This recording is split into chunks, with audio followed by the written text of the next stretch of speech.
I just want to take a few moments and cover some things that has assisted me in acquiring things in my life. I know that you people are aware of these basic fundamental laws that operate in this world of ours. Some people are aware of them, some people are not aware of them, but they are using them. And sometimes we wonder why certain things happen to us, we acquire certain things, and then over a period of time it seems like we live in stagnation. Nothing happens, nothing takes place, everything seems to be at a standstill. But there are basic laws in this universe that we are governed by, and they work for you if you know how to apply them. And I would like to cover a couple of these laws just to assist you in knowing why these things happen. For an example, everybody is aware of the law of gravitation. Now, we do not know how it works, but we know it works. It works for everybody. It doesn't matter whether you are a saint or whether you are the opposite to a saint. If you jumped off a 20-story building and you are a saint and you land on a concrete sidewalk, you are going to be an unhealthy saint. If you happen to be a crook and you do the same thing happens to you. So basically, it doesn't matter whether you're good or bad. If you use the law of gravity wrong, you are going to suffer.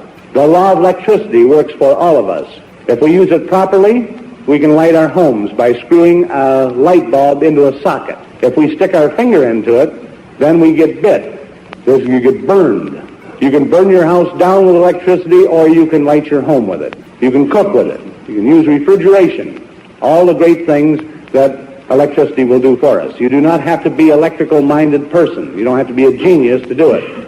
A child 3 years old can push a button and turn the lights on. And whether the person was the greatest electronic engineer in the world, all he can do when he pushes that button is turn the lights on too. So basically it does not matter. The law of electricity will work for you. We have laws of success. We have laws of poverty. We have laws of lack, laws of prosperity. We have laws of hate. We have laws of love. We have laws of peace. All of these are basic laws. If we use them rightfully, wonderful things will happen to us. If we use them wrong, then we get ourselves in trouble. Now, one of the things that always has bothered me is in all the books that I've ever read on setting goals in life, positive thinking, positive goals that we want in life, and many of you people have probably read the similar books. We follow these different steps, rules, laws, exactly, and if we set 10 goals in life, we end up with 2. We lose out on 8. So it is not like the law of gravity, seemingly, because it doesn't work every time. And the only reason it does not work every time is because we do not use the right law. We are only using part of the law, and so the law of averages will give you a certain percentage of your goals. That is all. You say, gee, wasn't that great? This happened to me. But whatever happened to all the other goals you had in life? I'm going to lay down a simple, basic way, and you can have anything in this world you want to have, and you can be anything in this world you want to be, and it's a simple, basic situation. There's absolutely no problem to it. These are scientific things that work every time if you will do it in a simple way. Now, the first thing that we want to become aware of, that we're going to be like farmers. We're going to plant seeds.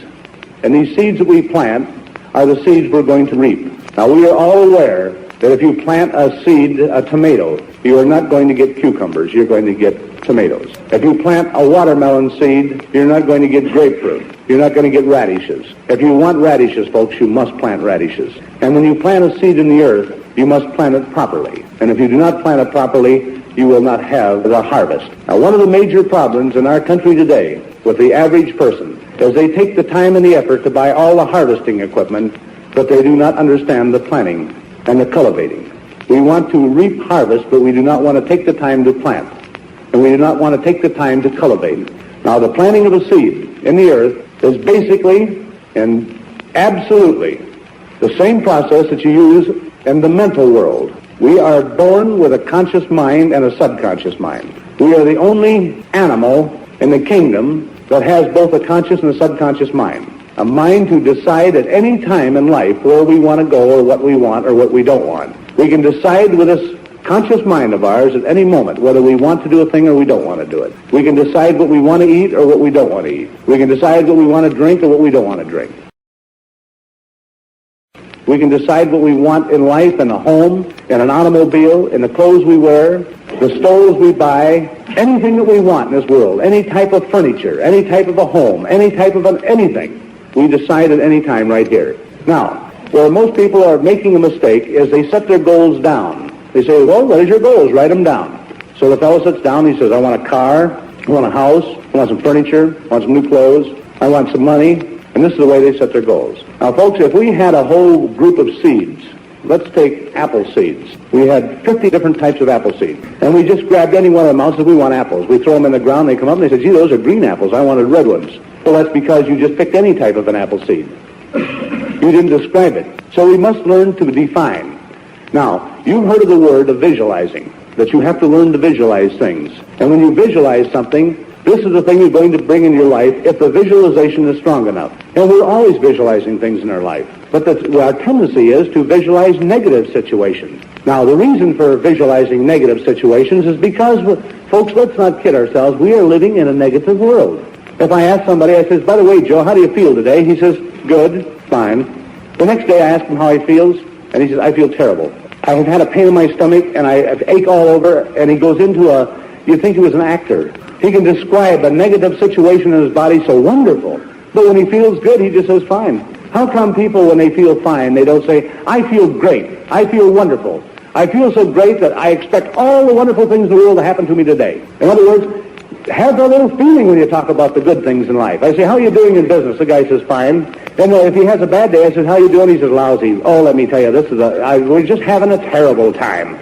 Did you read that article the other day? It took me several hours to find it, but it was on the back page down at the bottom in fine print, but I located it. People like negative things. They seem to vibrate with them for some strange reason. They don't want things that are negative in their life, but they keep insisting on talking about them. And they can paint the most beautiful picture of loss and lack. Immediately, I say, by the way, the internal, and everybody immediately starts shaking. Combustion. The guy says, you know what I thought you were going to say? And he starts creating pictures. He says, oh, by the way, I wonder about last year, what I did with that. I wonder if they'll find that. And immediately he said, I can see the guy come to the door now. I wonder when he'll be here. I wonder what he'll look like. And he gets a beautiful picture. And the next thing you know, the guy is knocking on his door. He created the picture and he brought it into his life. And the funny thing about creating things, folks, we are creators. Nothing comes to us. Everything comes through us, from us. Everything in this world that happens to us comes from here, not out here. And everything that you have in your life is exactly what you designed. The dress you're wearing, the coat you're wearing, the tie you're wearing, the necklace you're wearing, the stole you're wearing, the home you're living in, the neighbors you got, the friends you got, and the distributors you got. So don't blame me for people that you attracted.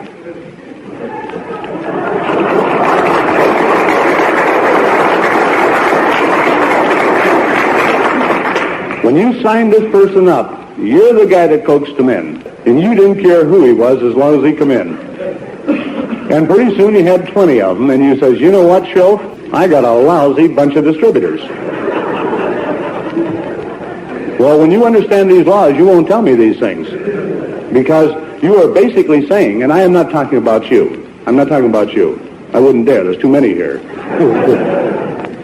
But what I am saying is that everything we attract is what we are. And what I am speaks so loudly, I cannot hear what you say. And what you are speaks so loudly, I cannot hear what you say. You see, everything that you have is the things that you've created. So be careful about what you create. Be careful. It's hard to visualize a thing. If I says, by the way, folks, let's visualize a 707, shall we? You guys say, well, what does a 707 look like? I have only been in near one a couple of times. I've seen one up in the air once. So it's hard to visualize one. You want to visualize an automobile or a stole or I don't know why I keep saying stoles. My wife must be thinking of a stole. I keep getting that feeling every time we come to New York. But you see, we have to learn to describe things. Now, I'm going to go through a description of a thing because this is very important in your lives, folks. Please listen and please try to remember what I'm saying. You can change your life that quick into everything wonderful. You can have everything wonderful happening to you if you use these basic, simple little things. Now, I'm going to describe a thing that, an automobile. I'll talk about an automobile because An automobile is easy to describe, and people can comprehend it very quickly and very easily. And I'm not going to talk about a Chevrolet.